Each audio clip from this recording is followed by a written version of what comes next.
Good morning. Well,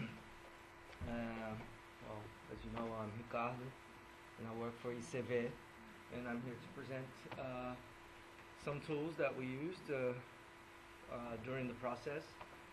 This, some of you already we spoke about ICV's role in the Mato Grosso ecologic and socio-economic zoning process. So some of you know a little bit already. I'll go very quickly through this and go straight to the challenges and tools that we use.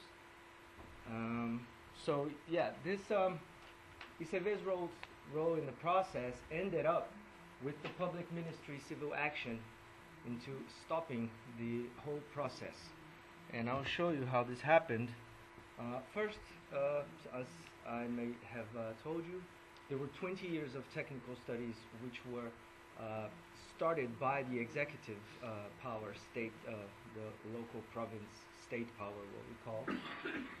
And then in 2008, with a more specific approach of ICV, we worked during the 16 public hearings to try to engage the community into the process, to let them know what was happening and trying to clarify the information for them. This resulted in one map, which I show you as an example.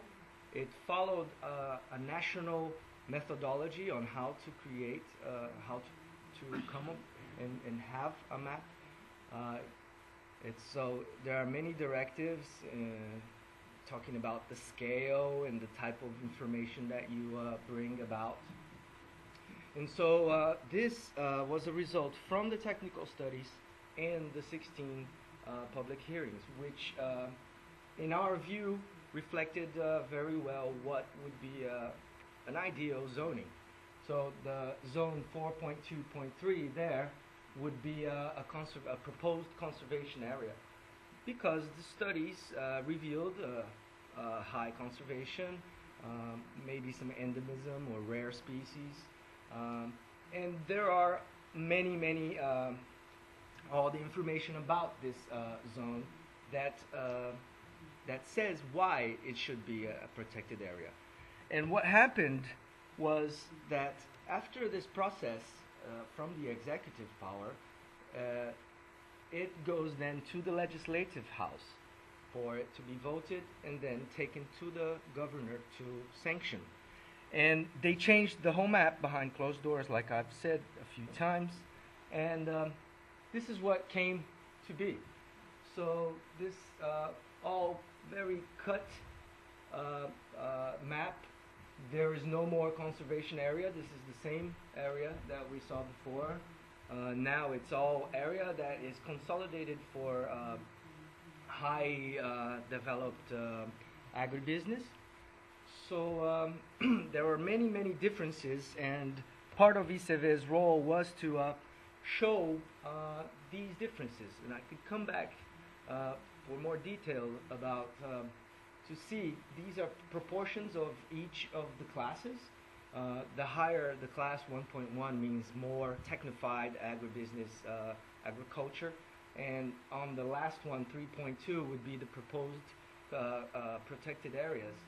So you can see some absurdities, such as things like areas which are the really bright green, which had studies which indicated they had high potential for conservation, became very technified, consolidated areas.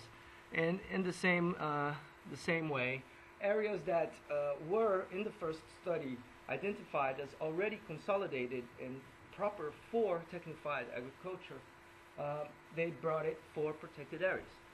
It's just things done behind closed doors with no technical, but just strictly agribusiness interests.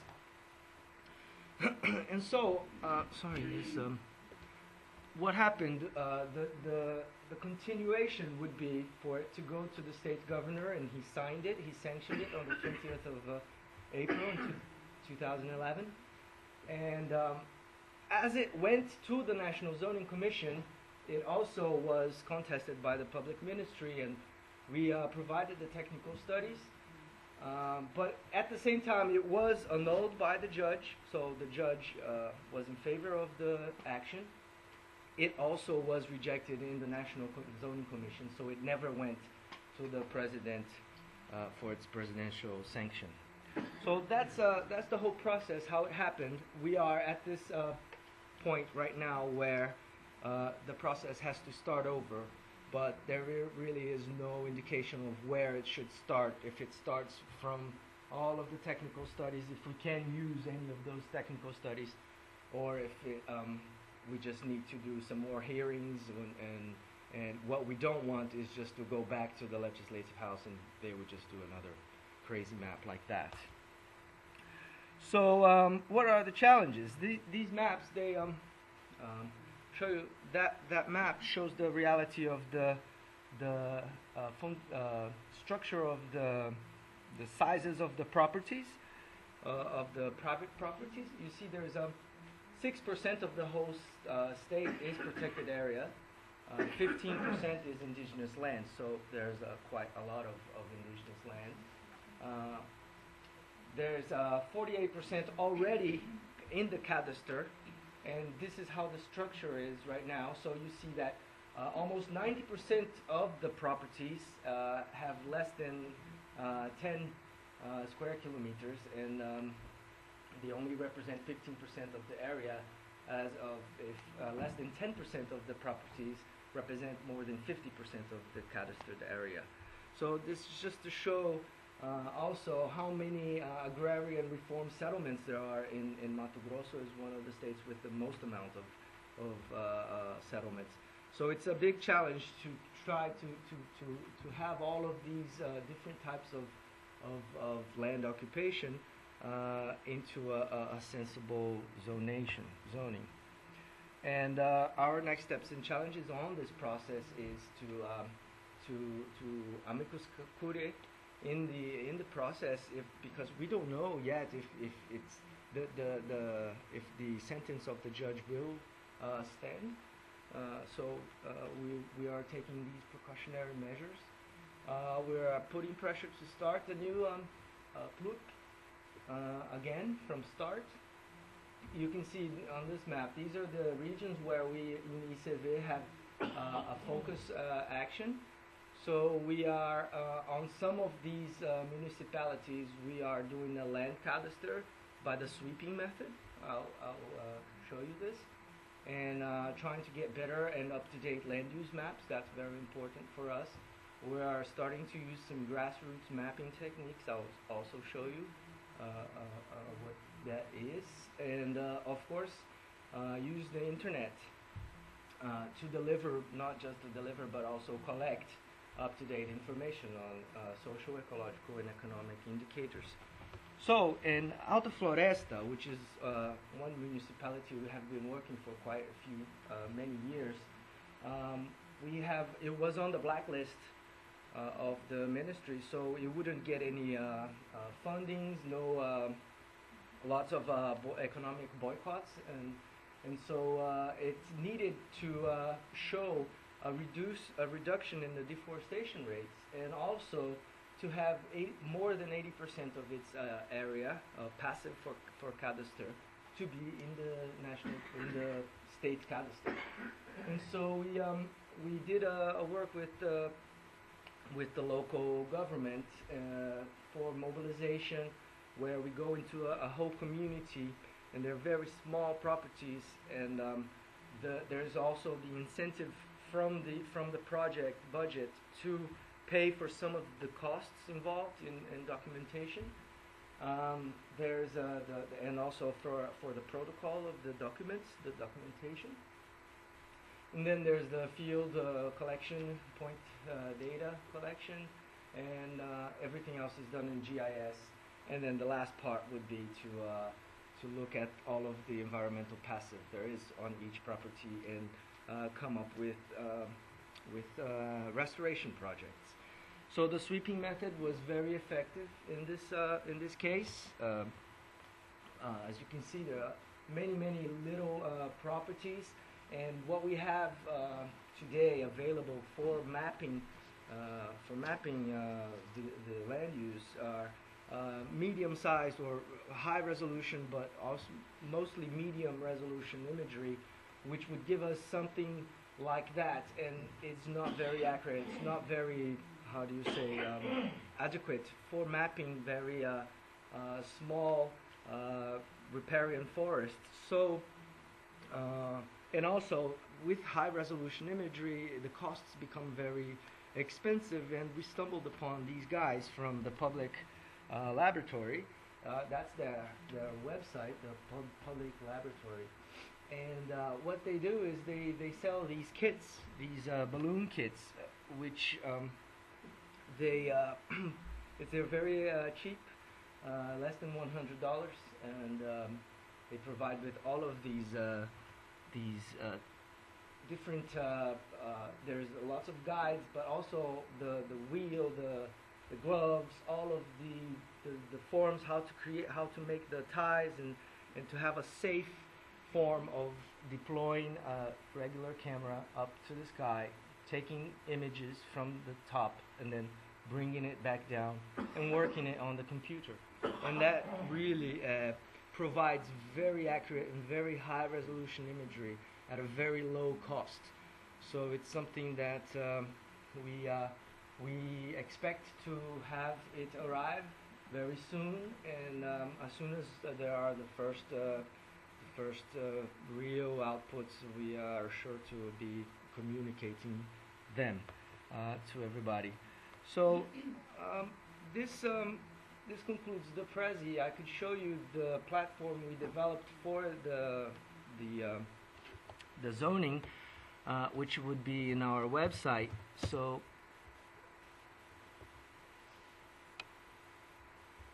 if you go here, the first one, this tool was not intended for the specific application I will show you now, and it's a very simple tool to update. You only update it on an Excel file. It's once there's the start setup where you have to set up the map. It can be drawings, or it could be a shape file, which is the type of files we work in GIS. And in this case, it shows us a very interactive way of seeing what happened to the different categories between the first substitutive, which was a first draft of the map, with the last one, and it shows you some data variations. It really was a helpful tool to show the rest of the population what had really happened, since all of the maps that the latest maps on the website of the state agency, there was just a link. When you clicked it, it just went to an empty page, and so we really had to bug them to get a hold of these shape files and do all the analysis to see what changed from one to another. And it's so complicated that it becomes very hard for regular people to understand. And this tool made it quite simple to see what were the reductions, for example, in the areas that required specific management for the water resources, because these areas are very important as recharge areas for the groundwater. And this is what it became. It's just the small little strips alongside the rivers. And you can see the reduction. So 81% of the area was reduced.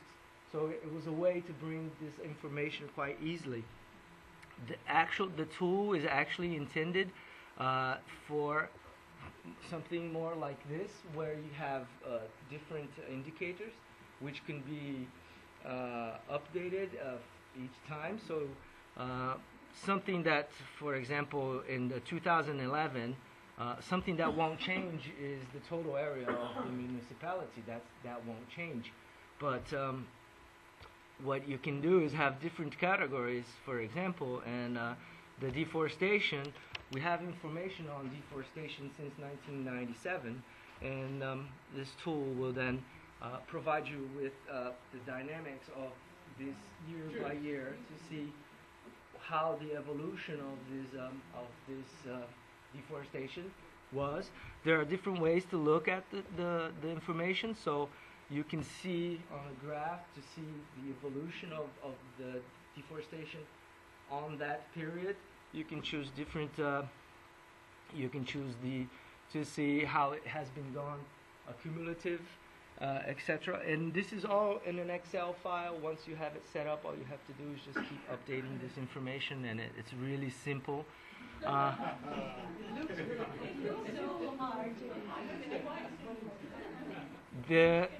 It's also very interesting, this plot graph, where you can choose two different variables, and for example soybean plantation and deforestation. So you can see the correlation between the two different variables and see what the tendencies between these two variables are, and correlate. Pardon? If this is the deforestation by the period. This would look better if we do deforestation cumulative, and so you can see the correlation between soybean plantation, area of soybean plantation, and deforestation, the cumulative deforestation. Deforestation will always be rising, and this planted area might not be.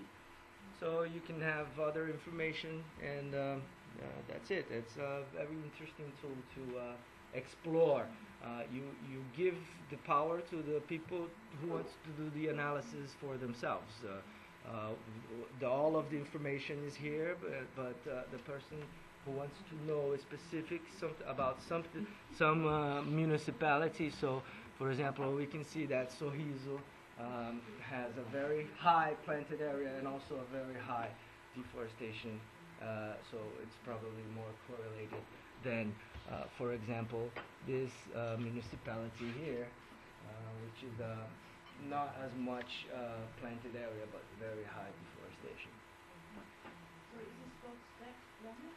Or what's the program called? It's called Stat Planet.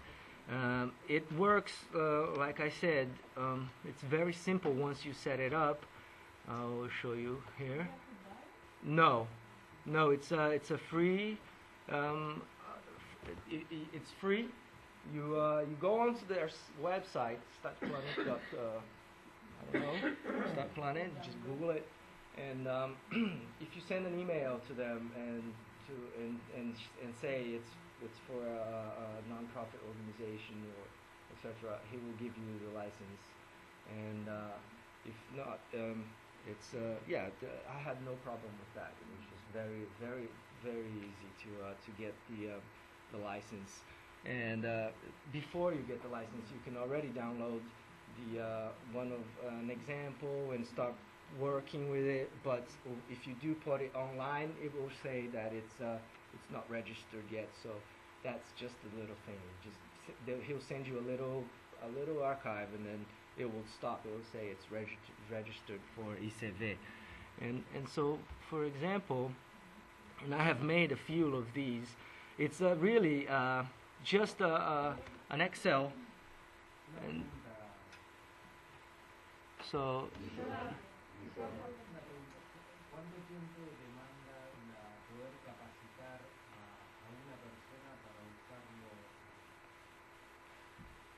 Yo me capacité solo.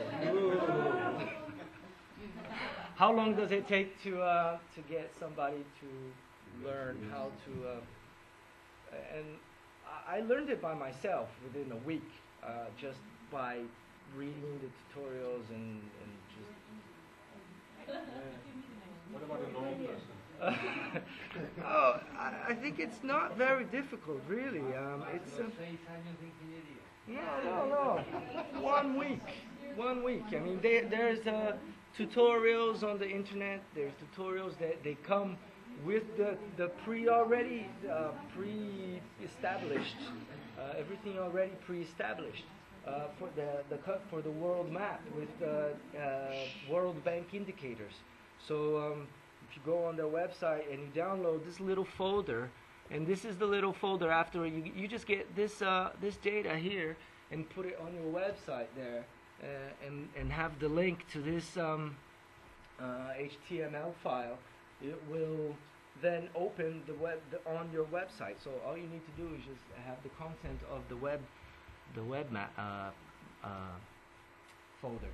But this is the way to work it. This is the folder that comes, and then you open this Excel, and the Excel you enable some macros, and you just enable these macros, and then you can import your data, which would be different. I don't use this import data because it really doesn't work, so I do it manually on the. So you have information for each of the municipalities, and the topics are there with the years and what the indicators are and the information. So all you need to do is just add, if you have 2012 next year, you just add another row, add 2011, and then add the information there, and save data, and then the data on that folder is already updated, and you can just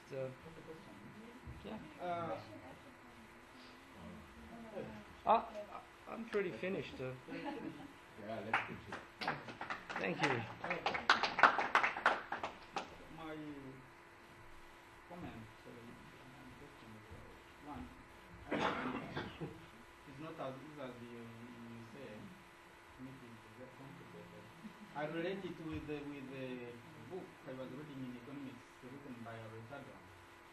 Maybe it's the same thing. I just continue with the economics after my second school. Because of the Ricardo. Interesting. But who uses this in the NA and land use planning and RBA? Who uses this? One person, the communities that are sharing the resource.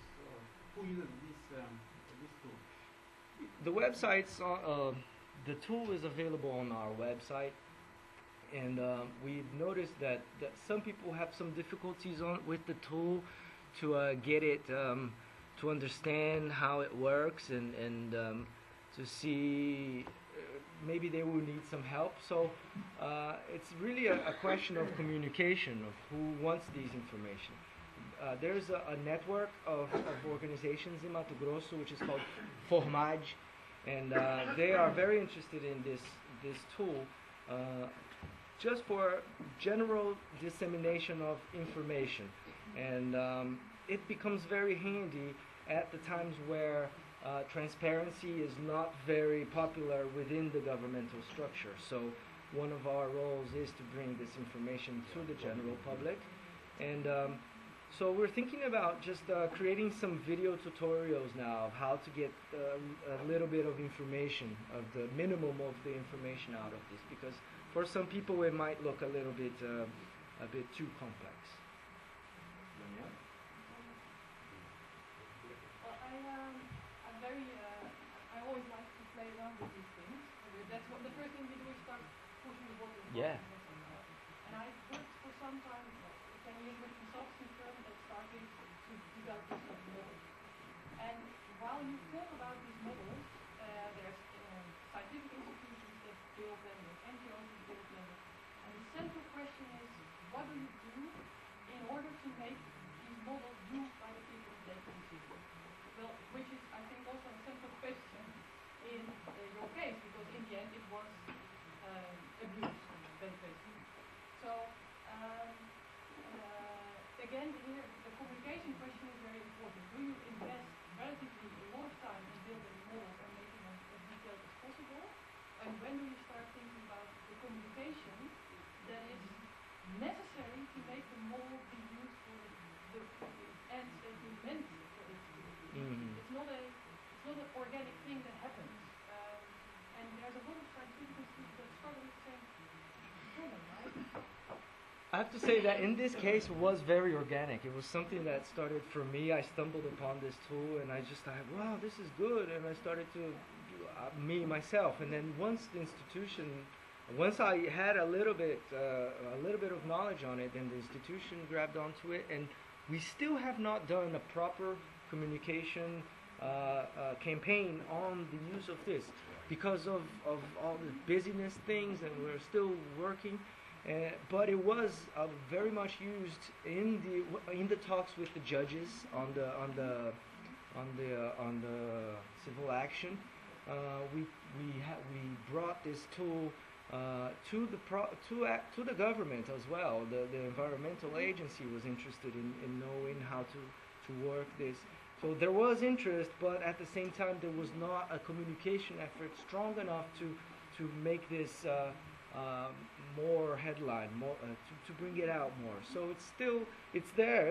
You see, it's available in our website, but it's rarely some people call us and say, "Oh, how do you work this?" Or we get an email. Now, like I said, Formagi, which is a network in Mato Grosso, they're very interested in doing a partnership with us to increment and add more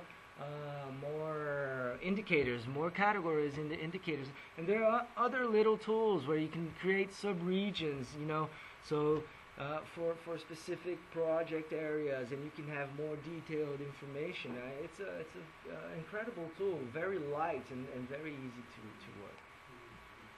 Okay, come on. Two questions. One is, we need previously to have a good map.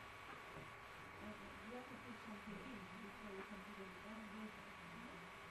Okay. If you want to do a map, for example, about all of Latin America or the soil producing regions, you need from all the countries the same kind of basic map. Yeah, like I said, there are two kind of points. The first, the technical setup of either the drawings of, you can have maps which are drawings and they are usually on PDF format, or you can have shape files which are the GIS files where they are very wide and well known. And then once that's set up, then comes the structuring of the indicators, the categories, and the information inside this Excel worksheet. And that's a work that can be done with people collecting data or collecting secondary database, for example, the World Bank or other institutions. And my other question is, does it come with some kind of, because you know how to read this, and you look at it and you say, oh yeah, look, this is happening. But for people who don't know how to read it, they see it and they see everything moving, and they think, okay. Exactly. So does it come with an analysis or with a text that says, well, if you look at this, you see that this is happening? Actually, I don't think so. The tutorial is more technical, specific on how to set it up, and not much as how to deal with the acquisition or visualization of the information. Because you can use it in different ways. I used it on the Mato Grosso way with two maps, and it would compare. That's not. I don't even think it's an idea they have on the website, on the Start Planner website. It was used to have indicators of one thing and show them temporally and spatially adjusted. But we are thinking of making tutorial maps or tutorial videos of how to extract maybe one type of single year's information, or how to grab a time series of something, and then how to do a correlation between two variables like I showed you here.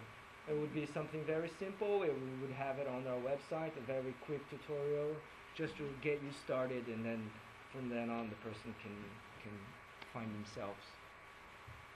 Okay. I have a question about the data, because if you think, just thinking about the Congo, there are people doing similar kind of work in the DRC, and when you approach the government statistic office, they will tell you all kinds of stories about deforestation rates and things like that.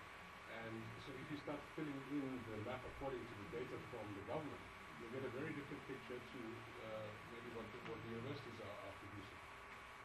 So there's this whole technical war, let's say, going on about the data itself. Mm-hmm. And so I was wondering where you get your data from and how you ensure independence of the data. Okay. Some data is done by us in our lab. So deforestation rates, we use PRODES, which is the Brazilian National Institute of Space Research, We have some data, for example, in the cadastre area. We have access to these databases, and we do our geoprocessing to extract this information. So we eliminate superposition, we calculate how much area has been in each municipality. So there is information that is validated by us, generated by us.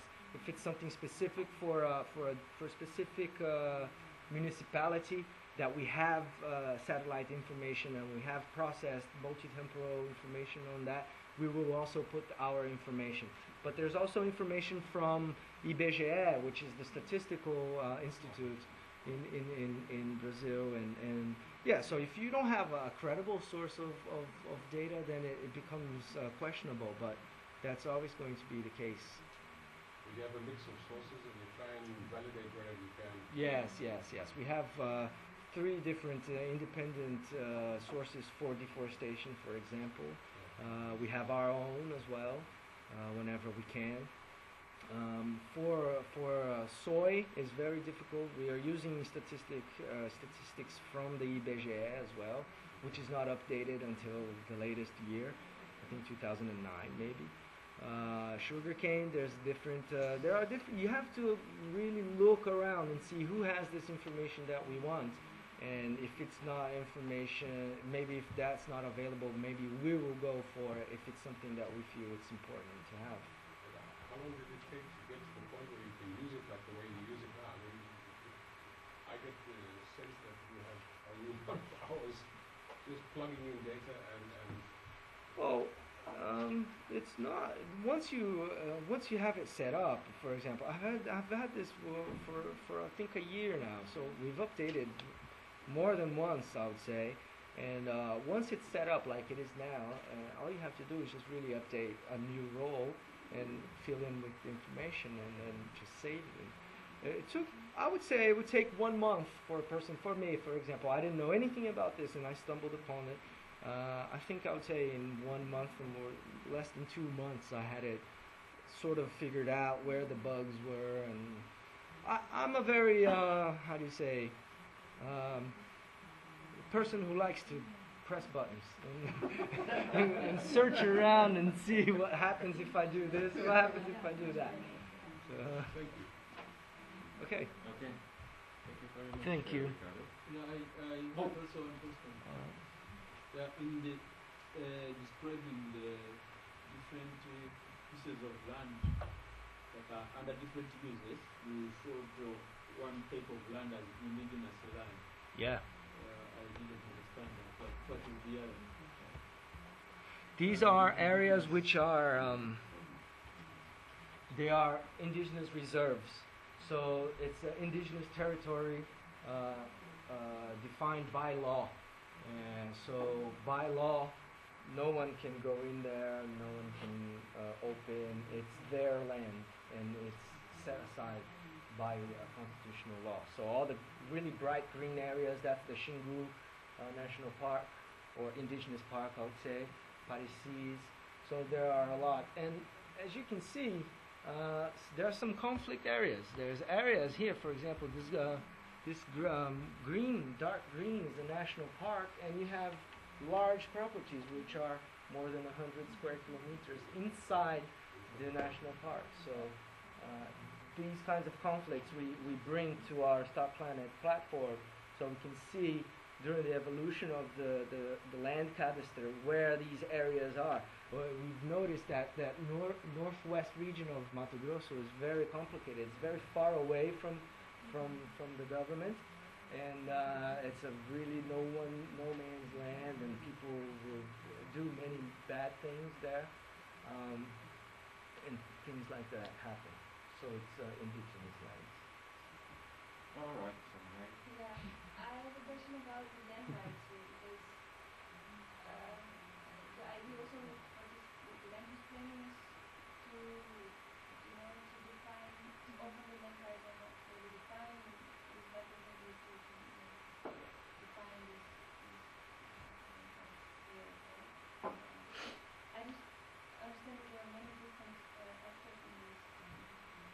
So what is this map trying to do to also help people when they write and